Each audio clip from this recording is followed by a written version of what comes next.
আপনারা হয়তো ইতিমধ্যে এই খবরটি পেয়েছেন যে বাংলাদেশ থেকে মানে বাংলাদেশের ঢাকার হাই কমিশন এবং অন্যান্য যে জায়গাতে যে সমস্ত ডেপুটি হাই কমিশন আছে সেখানকার কর্মীদের পরিবার পরিজনকে ভারতে চলে আসার নির্দেশ দেওয়া হয়েছে। গতকাল অর্থাৎ 20 জানুয়ারি 2026 তারিখে রাত প্রায় 11টা নাগাদ ভারত সরকার বাংলাদেশে নিযুক্ত তাদের কূটনীতিক ও দূতাবাসের কর্মীদের পরিবার এবং নির্ভরশীলদের 72 ঘন্টার মধ্যে সাময়িকভাবে ভারতে ফিরে আসার নির্দেশ দিয়েছে। একটু আগে জানতে পারলাম ভারত ইতিমধ্যেই বিশেষ বিমান পাঠিয়ে এই যে ইভাকুয়েশন অর্থাৎ তাদেরকে নিয়ে চলে আসা সেই ব্যবস্থাটাও করেছে। বলা বাহুল্য এটা চমকে দেওয়ার মতো খবর, কারণ 1971-এর পর থেকে আজ পর্যন্ত এই দীর্ঘ 55 বছরে এমন ঘটনা ঘটেনি। নানা সময়ে কিন্তু ঘটনা যে সবসময় ভারত বাংলাদেশের বন্ধুত্বের পক্ষে ছিল তা নয়। এমনকি শেখ হাসিনার আমলেও প্রায় 25 জন যে ভারতীয় বিএসএফ এর তাদেরকে ধরে নিয়ে গিয়ে তাদের মেরে ফেলে তাদের যে সেইগুলোকে তারা বাংলাদেশ বর্ডার গার্ডস তারা এগুলো করেছে। তো তখনও কিন্তু এই ধরনের ঘটনা হয়নি। এমনকি যে পাকিস্তানের সঙ্গে ভারতের বেশ কয়েকটি যুদ্ধ হয়ে গেছে ইতিমধ্যে, এমনকি অপারেশন সিন্দুর চলাকালীন ভারত কিন্তু নো ফ্যামিলি স্ট্যাটাস বা পরিবারের কেউ পাকিস্তানের দূতাবাসে থাকতে পারবে না এমন নির্দেশ কিন্তু জারি করেনি। এমনকি আজ এই মুহূর্তে বাংলাদেশের ক্ষেত্রে যেমন পরিবারের কেউ থাকতে পারবে না সঙ্গে এই নির্দেশ জারি করলো ভারত সরকার, তখনও কিন্তু কর্মীদের স্ত্রীরা পাকিস্তানে ছিলেন, পাকিস্তানে আছেন, সেখানে নো চিলড্রেন স্ট্যাটাস বা বাংলাদেশের ক্ষেত্রে আদেশটি আরো করা হলো। পাকিস্তানে আছে নো চিলড্রেন স্ট্যাটাস অর্থাৎ সেখানে স্ত্রী স্বামীর সাথে থাকতে পারবে, কিন্তু বাংলাদেশের ক্ষেত্রে আদেশটা আরো করা হলো নো ফ্যামিলি স্ট্যাটাস, ফ্যামিলির কেউ থাকতে পারবে না। হঠাৎ কি এমন হলো যার জন্য এই নির্দেশ? বাংলাদেশ এবং ভারতের সর্বত্র এই এক আলোচনা, হয়তো বাংলাদেশে আলোচনাটা বেশি আর ভারতের পশ্চিমবঙ্গেও এই বিষয়টা নিয়ে আলোচনা চলছে। কেন এমন ব্যবস্থা নিল ভারত? বাংলাদেশ থেকে আজ সকালে কয়েকটি ফোন এলো উদ্বিগ্ন জিজ্ঞাসা সবার, ভারত কি আক্রমণ করবে বাংলাদেশ? তাই কি আগে থেকে এই সতর্কতা? এমন খবরও পেয়েছি ভারত তাদের দূতাবাসের কর্মী সংখ্যাও ব্যাপকভাবে সংকুচিত করতে চলেছে কয়েকদিনের মধ্যে, তার নির্দেশও শিগগির চলে যাবে। আবার প্রশ্ন, কেন এমনটা করছে ভারত? এই প্রশ্নের উত্তর খুঁজতে যাওয়ার আগে একটু পেছন পানে তাকানো যাক। অতীতেও বিশেষ কিছু জরুরি বা অস্থিতিশীল পরিস্থিতিতে ভারত সরকার বিভিন্ন দেশ থেকে তাদের দূতাবাসের কর্মীদের পরিবার এবং নির্ভরশীলদের সরিয়ে নিয়ে এসেছে। তবে বাংলাদেশের ক্ষেত্রে এই ধরনের পদক্ষেপ সাম্প্রতিক ইতিহাসে অত্যন্ত বিরল, যা এই ঘটনাকে বিশেষ তাৎপর্যপূর্ণ করে তুলেছে। বাংলাদেশের প্রেক্ষাপট দিয়ে শুরু করি। 1971 সাল স্বাধীনতা যুদ্ধের সময় অর্থাৎ 1971 সালে তৎকালীন পূর্ব পাকিস্তানে অবস্থার অবনতি হলে ভারতীয় কূটনীতিক এবং তাদের পরিবার এক চরম সংকটে পড়েছিলেন। তখন ঢাকা ও কলকাতার মধ্যে কূটনীতিক ও তাদের পরিবারদের বিনিময় করা হয়েছিল আন্তর্জাতিক মধ্যস্থতায়। স্বাধীনতার পর থেকে 2026 সালের এই নির্দেশটি সম্ভবত সবচেয়ে বড় আকারের সরিয়ে নেওয়ার ঘটনা। দ্বিতীয় একটু পাকিস্তানের প্রসঙ্গে যাই। বাংলাদেশ এলে পাকিস্তানও আসছে, কারণ বাংলাদেশ যেমন আমাদের প্রতিবেশী, পাকিস্তানও তাই। 2001 সালের সংসদ ভবন হামলার পর, সংসদে যে জঙ্গি হামলা হয় তারপর ভারত পাকিস্তান সম্পর্ক তলানিতে চলে যায়। তখন ভারত পাকিস্তান থেকে তার হাই কমিশনারকে প্রত্যাহার করে এবং দূতাবাসে কর্মীদের পরিবারদের দেশে ফিরিয়ে আনে। এরপর 2016 সাল উরি হামলা, নাশকতাবাদী হামলা, তারপর দুই দেশের উত্তেজনা বাড়লে ভারত পাকিস্তানের ভারতীয় হাই কমিশনকে নন ফ্যামিলি পোস্টিং হিসেবে ঘোষণা করে, অর্থাৎ ফ্যামিলি থাকতে পারবে না পাকিস্তানে। এইটা 2016 সাল থেকে রয়েছে। মজার ব্যাপার হলো নন ফ্যামিলি ঘোষণা করে যে এখানে লক্ষণীয় ব্যাপার হলো বর্তমানে পাকিস্তানের কূটনীতিকদের ক্ষেত্রে নো ফ্যামিলি পোস্টিং নেই, সেটা আছে নো চিলড্রেন পলিসি, অর্থাৎ তারা স্ত্রীকে নিয়ে যেতে পারবেন কিন্তু সন্তানদের নিয়ে যেতে পারবেন না। আফগানিস্তান 2021 সালে সেখানে তালিবানরা কাবুল দখল করার ঠিক আগে ভারত তার দূতাবাস ও কনসুলেট থেকে সমস্ত কর্মী তাদের পরিবারদের বিশেষ বিমানে করে সরিয়ে নিয়ে এসেছিল। সেটি ছিল একটি চরম জরুরি অবস্থার উদাহরণ।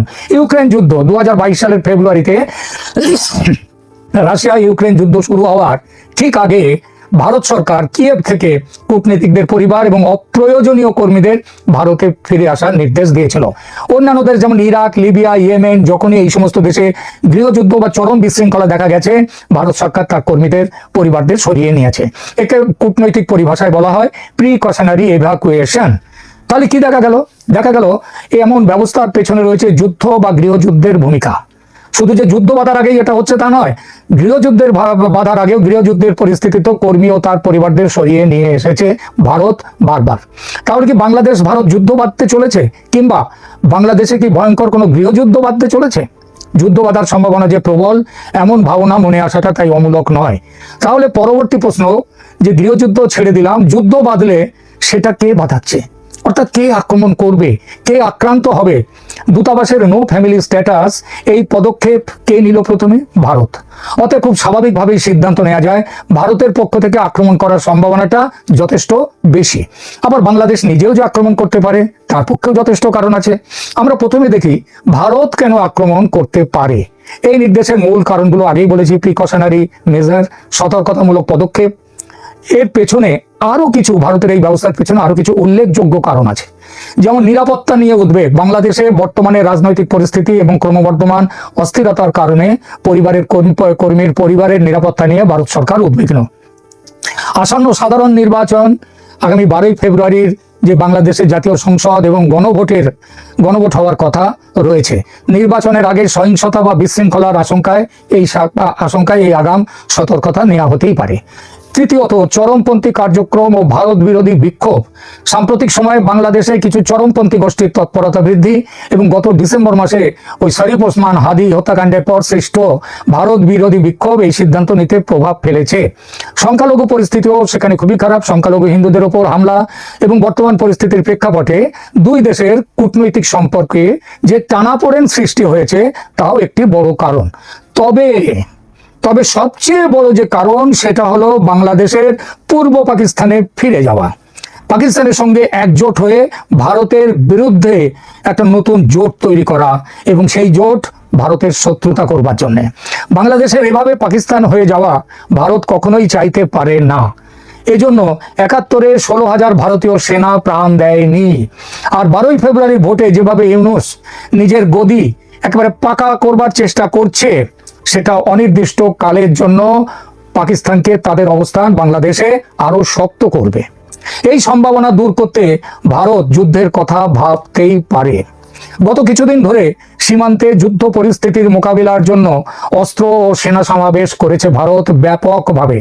মনে রাখতে হবে, ভারতের কাছে গোয়েন্দা সূত্র থেকে পাকা খবর, 26শে জানুয়ারি রিপাবলিক ডেতে পাকিস্তানের ISI এর বাংলাদেশি স্লিপার সেল, যার নাম ঢাকা সেল, সেই ঢাকা সেল বড় কোনো নাশকতা করতে পারে ভারতের রিপাবলিক ডেতে 26শে জানুয়ারি। আর দেশের মাটিতে নাশকতা করলে তার উত্তর সেই দেশ যে আক্রমণ করা, এটা এখন ভারতের নীতি। সেই নীতিতে ভারত যুদ্ধের কথা ভাবতেই পারে, যে কোনো মুহূর্তে ভারত ঝাঁপিয়ে পড়তে পারে। এটা ভাবার যথেষ্ট যুক্তিসঙ্গত কারণ আছে। পাকিস্তান সীমান্তের উত্তেজনাটা সম্পর্কে বলতেই হয়। এখানে পাকিস্তান আর বাংলাদেশ কিভাবে একজোট হয়ে এগিয়ে আসছে। গত ডিসেম্বর এবং এই জানুয়ারি মাসে জম্মু কাশ্মীর ও পাঞ্জাব সীমান্তে একাধিক ড্রোন অনুপ্রবেশ হয়েছে, অস্ত্র উদ্ধারের ঘটনা ঘটেছে। এছাড়া মার্কিন একটি থিঙ্ক ট্যাঙ্ক CFR তারা বলেছে যে 2026 সালে ভারত ও পাকিস্তানের মধ্যে আবার যুদ্ধ বাঁধার সম্ভাবনা রয়েছে। এবং ভারতের গোয়েন্দা সূত্রের খবর, পাকিস্তান পশ্চিম সীমান্তে লড়াই করবে ভারতের, আর বাংলাদেশ থেকে পূর্ব সীমান্তে লড়াই চলবে। বাংলাদেশের সঙ্গে সম্পর্কের টানাপোড়েন এখন অত্যন্ত শীতল পর্যায়ের মধ্য দিয়ে যাচ্ছে। সুতরাং পাকিস্তানের সাথে ষড়যন্ত্র করে পূর্ব সীমান্তে ভারতের সাথে লড়াই করাটা কিন্তু কোনো অবিশ্বাস্য ঘটনা বলে মনে নাও হতে পারে। এবার বলি, যুদ্ধের কথা ভাবতে পারে বাংলাদেশও কেন? প্রথমত, যুদ্ধ বাদিয়ে দিতে পারলে নির্বাচন করার দরকার হবে না। সেটা হলে ইউনূস সরকার থাকতে পারবেন ক্ষমতায় অনির্দিষ্টকালের জন্য। সুতরাং হয়ে যাক যুদ্ধ। প্রশ্ন উঠতে পারে, ভারতের সঙ্গে যুদ্ধের বাসনা কি বাংলাদেশের জন্য আত্মহত্যা নয়? ইউনূসকে সাহস দিয়েছে পাকিস্তান। খবর পেয়েছি পাকিস্তান সেই 71-এর মতো স্ট্র্যাটেজি নিয়েছে। পশ্চিম সীমান্তে তারা করবে যুদ্ধ, পূর্ব সীমান্তে যুদ্ধের দায়িত্ব বাংলাদেশের ওপর। আর তাদের সাহায্যে কে থাকবে? পেছন থেকে চীন নাকি সমস্ত রকমের সাহায্য, পরোক্ষ সাহায্য, সেগুলো প্রতিশ্রুতি দিয়েছে। আর গত কিছু মাস ধরে পাকিস্তান থেকে তো জাহাজে করে চট্টগ্রাম বন্দর হয়ে প্রচুর অস্ত্র বাংলাদেশে এসছে। বাংলাদেশিরা বলছে তাদের কাছে নাকি পারমাণবিক বোমাও এসছে। তো পারমাণবিক বোমা তো ওই বাংলা পেটো ছোড়ার মতো ছুরি দিয়ে মারা যায় না, তার একটা পদ্ধতি আছে। সুতরাং সেই কথাটা আমরা মানছি না, তবে যুদ্ধ করার মতো অস্ত্রশস্ত্র তারা নিয়ে এসছে। দ্বিতীয়ত, বাংলাদেশ নিজেই কেন যুদ্ধের পথে এগোতে পারে? কারণ বিনাশকালে বিপরীত বুদ্ধি, কিংবা নিয়তিকে কেউ পাল্টাতে পারে না। আর তার জন্যই মোহাম্মদ ইউনূসের ভারতের সঙ্গে পাঞ্জা লড়ার এই চেষ্টা। তিনি ভেবেছেন যুদ্ধে তিনি জিততেই পারেন পাকিস্তানের সাহায্যে, চীন ও তুর্কির সাহায্যে। আসলে পতঙ্গ জানে মৃত্যু অনিবার্য, তবু আগুনের দিকে ছুটে যায়, তেমনই ব্যাপার। এবার দুটো কথা, যুদ্ধ কে বাঁধালো তার সঙ্গে গুরুত্বপূর্ণ প্রশ্ন, যুদ্ধ কি সর্বাত্মক হবে নাকি সার্জিক্যাল স্ট্রাইক হবে?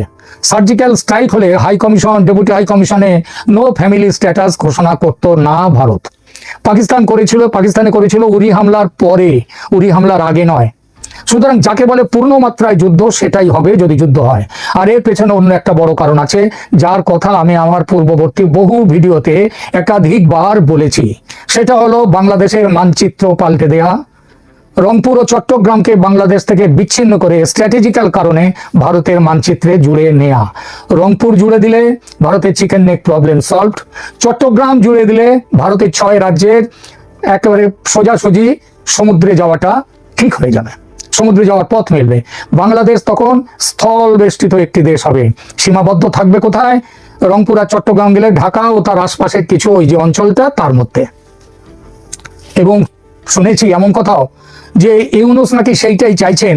এটা হলে ইউনূসের কি সুবিধা হবে? সুবিধা হবে বাংলাদেশের, যেটুকু বাংলাদেশ তখন থাকবে সেই বাংলাদেশের মানুষের মনে তীব্র ভারত বিরোধিতাটা পুরোপুরি গেঁথে দেওয়া যাবে। আর দ্বিতীয়ত, ভারত বিরোধিতা পুরোপুরি এসে গেলে ইউনূসের নিজের আসন সেটা পুরোপুরি বড় থাকবে, ভালো থাকবে। সুতরাং বাংলাদেশ উচ্ছন্নে যায় যাক, ঢাকা তার আশপাশের কিছু জায়গা নিয়ে যে বাংলাদেশ থাকবে তখন সেই দেশে ইউনূস রাজার মতো থাকবেন। যাই হোক, পরিস্থিতি যে স্বাভাবিক নয় সেটা স্পষ্ট। দেখা যাক শেষ পর্যন্ত কি হয়। কিন্তু একটা জিনিস সারা পৃথিবী জুড়ে কিন্তু এই ঘটনাটি আঁচ ফেলেছে যে কি হতে চলেছে বাংলাদেশে। এখনকার মতো এখানেই রাখছি, ধন্যবাদ।